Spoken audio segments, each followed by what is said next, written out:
안녕하세요. 코만단트 초이입니다. 오늘은 잠수함 상식을 넓히는 두 번째 시간으로 역사의 길이 남을 잠수함에 대해서 알아보도록 하겠습니다. 수많은 잠수함들 중에 세계인들의 기억에 영원히 남을 수 있는 잠수함들은 어떤 것들이 있을까요? 세계의 많은 기계들은 군사 목적에 의해 발전하였습니다. 잠수함 발전의 획기적인 전환점을 이룬 것은 잠수함을 군사적 목적으로 사용할 수 있지 않을까 하는 발상이었습니다. 이러한 발상을 실현시키고 적함을 격침시킴으로써 군함으로서의 잠수함 역사 서막을 연 잠수함이 헐리호입니다. 남북전쟁이 거의 끝나갈 무렵 남부군은 마지막 고지인 찰스턴만에서 북부의 함선들에 의해 포위되어 매일 무차별 포격을 받고 있었습니다. 이때 남부사령관은 이런 포위망을 뚫기 위해 헐리호를 투입하였습니다.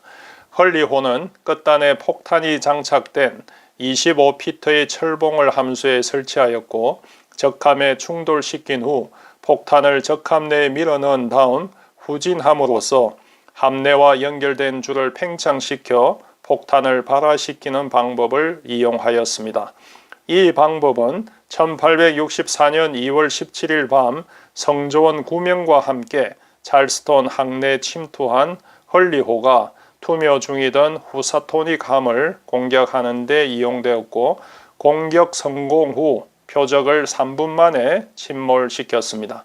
헐리호는 공격 성공 후에 입항하지 않았는데 침몰한 헐리호는 1995년 5월에 발견되어 침몰 136년 만인 2000년 8월에 인양되었습니다.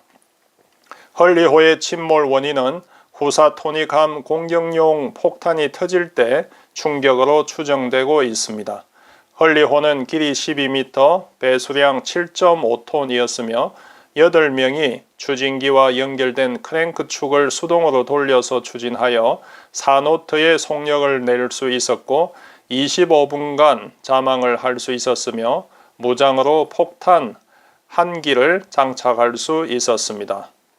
잠수함은 수중에서 작전을 수행하는 군함이므로 수중에서 추진할 수 있는 시스템을 갖추어야 하고 3차원 기동이 가능해야 하고 일정한 심도까지 자망이 가능하도록 선체가 압력에 견뎌야 할 뿐 아니라 수중에서도 공격이 가능한 무장을 갖추어야 합니다. 홀란드 6번 함은 이러한 조건을 모두 만족시키고 미국에서 건조된 현대식 개념이 적용된 최초의 잠수함이며 이후 영국과 일본 잠수함 모델의 근간이 되었습니다. 따라서 홀랜드 6번 함은 최초의 현대식 잠수함이자 미국의 1번 잠수함입니다. 홀랜드 6번 함은 설계자 이름을 따서 홀랜드 함으로 명명되어 1900년도 미 해군에 취역하였습니다. 홀랜드 함의 제원은 길이 16.4m, 배수량이 수중 74톤, 시험 심도 23m, 성조 인원이 7명이었습니다. 추진 시스템으로 가솔린 엔진 1대, 추진 모터 160마력짜리 1대와 60셀로 된 배터리가 장착되어 수상 6노트, 수중 5.5노트의 속력을 낼 수 있었습니다. 3노트로 40마일을 항해할 수 있었으며 무장은 18인치 어뢰 발사관 1문에 어뢰 3기를 탑재하였고 8.4인치 포 1문을 장착하였습니다. 홀랜드 함은 1900년 10월 16일 취역하여 1905년까지 훈련함으로 사용되다 SS-1으로 재명명되어 1913년 퇴역하였습니다. 오늘날 전 세계에서 운용되고 있는 현대 잠수함들의 원형을 찾는다면 어떤 잠수함일까요? 그것은 2차 대전 중 독일이 대양 작전에 적합한 고성능 잠수함으로 개발한 타입 21입니다. 유선형으로 건조된 이 잠수함을 기원으로 하여 잠수함의 수중 속력이 수상 속력을 앞지르게 되었고 이전에 제한된 수중 활동이 가능한 가자함 서브머지블 보트에서 수중에서 전적으로 작전이 가능한 진정한 잠수함 서브머린으로의 전환이 이루어졌습니다. 타입 21은 2차 대전 말기인 1944년에 건조되어 1945년 종전 시까지 55척이 운영되었지만 큰 전과를 올리지 못했으며 많은 잠수함들이 건조 중 연합국 폭격에 의해 파괴되었습니다. 전후 미, 영, 소 연합국은 전리품으로 입수한 이 타입 21을 모방하여 미국 10급, 영국 포포이스급, 소련 위스키급, 스웨덴 하젠급을 건조하였고 이후 미국은 원자력 잠수함 설계 모델로 사용하기도 하였습니다. 또한 이로 인해 전 세계 어뢰 발사관 표준 직경이 21인치가 되는 계기가 되기도 하였습니다. 성조 인원은 장교 5명 포함 58명이었고 배수량은 수상 1621톤, 수중 1819톤이었으며 무장으로 21인치 어뢰 발사관 6문에 어뢰 23기를 적재할 수 있었고 20mm 대공포 3문도 탑재하고 있었습니다. 추진기는 2개로 디젤 전기 모터를 이용해서 수상 12노트로 11,150마일, 수중 6노트로 285마일을 항해하였습니다. 속력은 수상 15.5노트, 수중 16노트였으며 6노트로 2일간, 최저속으로 4일간 수중 지속 항해가 가능했고 작전 심도는 260m로 당신 타 잠수함 작전 심도의 2배나 되었습니다. 2차 대전 중 가장 많은 적 함선을 격침시킨 잠수함은 과연 얼마나 격침시켰을까요? U-48은 12번의 출동에 51척 30만 6,875톤을 격침시키고 3척 29,480톤에 대하여 손상을 입혔습니다. U-48은 타입 7B형으로서 독일 킬에 있는 게르마니아 조선소에서 1937년 3월 10일에 진수되어 1939년 4월 22일 취역하였습니다. 이후 초대 함장 슐제 대위, 2대 함장 레이싱 소령, 3대 함장 브라이히 로트 대위가 12차례 출동 임무를 수행하였고 성조원 어느 누구도 다치지 않은 가운데 1941년 7월 27일까지 혁혁한 전과를 수립했으며 종전시까지 격침되지 않고 훈련함으로 살아남은 운 좋은 잠수함으로 남게 되었습니다. U-48 함장 3명 모두 기사 십자훈장을 받았습니다. 2차 대전 중 일본이 하와이를 공격한 사실은 잘 알려져 있지만 미국 본토를 공격한 사실은 많이 알려져 있지 않습니다. 일본은 2차 대전 중 항공기를 탑재한 잠수함을 11척 운영했는데 그중 I-25가 바로 미국 본토를 공격하는 임무를 수행한 잠수함입니다. 길이 109m, 수중 배수량 2,584톤에 성조 인원은 항공기 조종사 포함해서 97명이었으며 무장으로 21인치 어뢰 발사관 6문에 어뢰 17기를 적재하였고 디젤 엔진 2대로 약 26,000km를 항해할 수 있었으며 최대 자망 심도는 100m였습니다. 탑재 항공기는 함교탑 앞의 수밀 경납고에 보관하였고 날개는 분리하여 경납고 안에 고정했으며 압축 공기를 이용하여 항공기를 발진시키고 회수 시에는 수상 착륙 후 크레인으로 갑판 위로 인양하였습니다. 1942년 여름 일본 해군의 의도는 태평양 북서해안의 울창한 숲을 공격하여 산불을 일으키고 미국인의 관심을 서해안에 집중시킴으로써 태평양상에 분포한 미 해군 전력을 미 본토 연안 가까이로 이동시키려는 것이었습니다. I-25는 1942년 8월 15일 요코스카를 출항하여 9월 초 오레곤주 해안에 도착하였습니다. 해상 상태가 양호해지기를 기다린 후 9월 9일 새벽 조종사 후지타는 50마일을 비행해서 에밀리 산에 폭탄 2발을 투하했지만 숲은 젖어 있는 데다 약한 바람으로 인해 큰 불을 일으키지는 못했습니다. 하지만 이는 미국 대륙이 전시에 적기에 의해 폭탄이 떨어진 유일한 사건이었습니다. 9월 29일 I-25 함장은 오레곤 산불 일으키기 작전을 두 번째로 시도하였으나 미국의 등화관제로 인해 위치를 찾지 못해 폭탄 투하에 실패하고 어뢰 공격 작전으로 전환하였습니다. 이후 10월 4일에 미국 6,600톤급 유조선 camden호를 격침시키고 10월 5일에 유조선 랠리 도헤니를 격침시켰으며 10월 11일 모항으로 복귀 중 소련 잠수함 L-16을 격침시켰습니다. 당시 소련은 전쟁에 가담하기 전이었지만 I-25 함장이 미국 잠수함으로 오인하였던 것입니다. I-25는 1943년 9월 3일 미 해군 구축함 엘렛과 패터손에 의해 격침당했습니다. 원자력 잠수함을 제외하고 역사상 가장 큰 잠수함은 무엇일까요? 그것은 일본의 I-400 잠수함입니다. 이 잠수함의 배수량은 무려 6,670톤인데 이는 1960년대 SSBN이 나오기 전까지 역사상 건조된 가장 큰 잠수함입니다. 최초의 원자력 잠수함 노틸러스가 4,000톤급이고 SLBM 16기를 탑재한 세계 최초의 전략 원잠 SSBN 조지 워싱턴 함이 수중 배수량이 6,000톤급임을 감안하면 이 잠수함이 얼마나 큰지 짐작할 수 있습니다. 일본은 이렇게 큰 잠수함이 왜 필요했을까요? 일본 해군은 뉴욕, 워싱턴, DC 등 큰 미국 도시를 폭격하거나 미 항공모함 가미가제 공격을 하기 위해서 항공기 탑재 잠수함을 필요로 하였습니다. I-400은 실행되지는 못했지만 파나마 운하 공격 작전에 투입되기도 하였는데 결국 큰 전과 없이 종전이 되었고 미군에 양도되었습니다. I-400급 잠수함은 18척을 건조하기로 계획하였으나 3척만 건조되었습니다.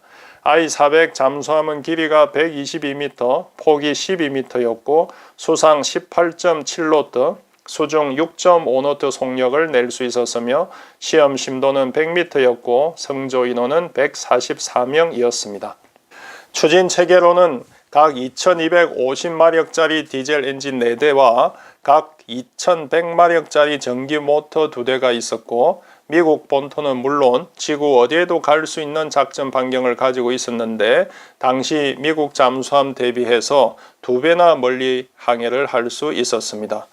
무장으로는 해상 항공기 세대 533mm 어뢰 발사관 8문, 14cm 주포 1문, 25mm 부포 3문, 25mm 대공포 1문이 있었습니다. 항공기 경납고는 고무 가스킷으로 수밀 처리가 되며 길이가 31m, 직경이 3.5m로 외부문을 함 내에서 유압으로 열 수도 있었고 함 외에서 수동으로 열 수도 있었습니다. 항공기 인양용 크레인은 전기로 작동되며 무게는 5톤까지, 높이는 8m까지 올릴 수 있었고 크레인 팔은 11.8m까지 연장이 가능했습니다. 80km까지 탐지 가능한 대공 레이더와 레이더 경보기와 12.2m 독일산 잠만경 2개를 장착하고 있었습니다. 단점으로는 덩치가 커서 적에게 발각이 잘 되고 긴급 자망 시간이 56초나 걸려서 독일 잠수함에 비해 2배나 길었다는 것이었습니다. 이 모델은 흔치 않은 형태의 잠수함이라 모델 수집가들에게 인기가 많이 있습니다.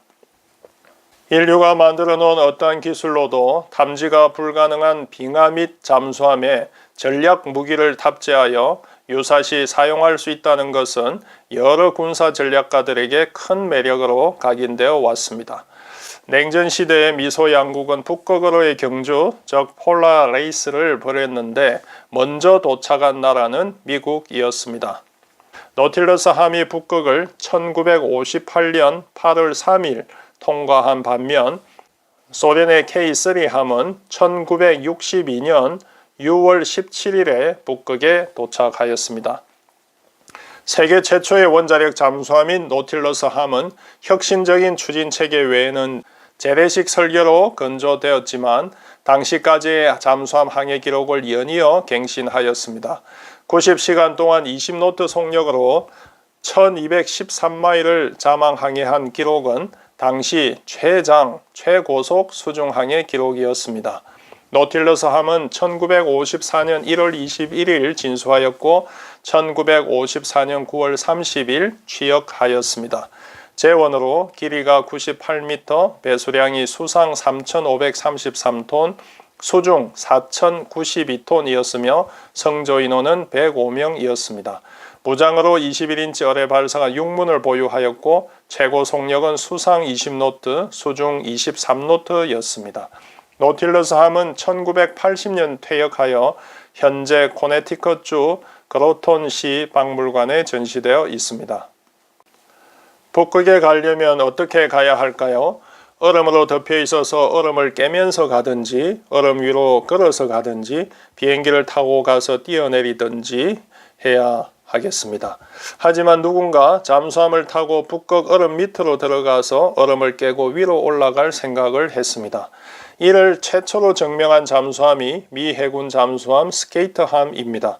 1955년 7월 미국의 세 번째 원자력 잠수함으로 진수한 스케이트함은 세계 최초로 원자력 잠수함으로 설계된 잠수함입니다. 최초의 원자력 잠수함 노틸러스가 있었지만 노틸러스함은 원자로 탑재에 집중하여 재래식 잠수함 건조 기술로 제작됨으로써 4노트 이상에서 심한 소음이 있었습니다. 스케이트함은 최초로 완전 수중으로 대서양을 횡단한 잠수함이기도 합니다. 1958년에는 수중에서만 연속 31일 항해 기록을 수립하였고 1958년 7월 30일 북극으로 출항하여 8월 11일 북극을 통과하였으며 1959년 3월 17일 최초로 북극에 부상하였습니다. 스케이트함은 제너럴 다이너믹사에서 1955년 7월 21일 진수하여 1957년 12월 23일 취역하였으며 1986년 10월 30일 퇴역하였습니다.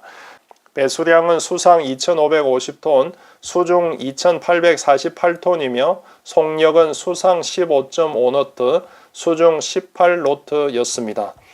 230m까지 자망이 가능했고 무장으로 21인치 함수 어뢰 발사관 6개, 한미 발사관 2개가 있었습니다.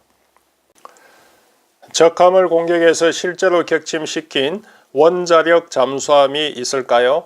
현재까지 역사상 유일하게 어뢰로 적함을 격침시킨 원자력 잠수함이 영국의 컨쿼러함입니다. 컨쿼러함은 처칠급 원자력 추진 잠수함 3척 중 한 척으로서 1982년 5월 2일 포클랜드 전쟁 개전 시 아르헨티나 순양함 벨그라노를 격침시켜 아르헨티나의 함대가 전쟁이 끝날 때까지 항구 밖으로 나오지 못하도록 했습니다. 벨그라노의 격침은 포클랜드를 고립시키고 추가 병력과 군수 지원을 불가능하게 만들어 영국이 승리할 수 있는 결정적 원인이 되었습니다. 컨커러함은 2차 대전 시 사용하던 구식 마크 8 대함 어뢰 3발을 발사하여 2발을 명중시켰고 벨그라노함은 323명 성조원과 함께 20분 만에 침몰되었습니다. 컨커러함은 성조인은 116명에 배수량이 수상 4,400톤, 수중 4,900톤이었고 무장으로 21인치 어뢰 발사관 6문을 보유하였으며 수상 20노트, 수중 29노트까지 항해가 가능했습니다. 1969년 8월 28일 진수하였으며 1971년 취역하였고 1990년 퇴역하여 잔망경은 포츠머스에 있는 영국 해군 박물관에 전시되어 있습니다.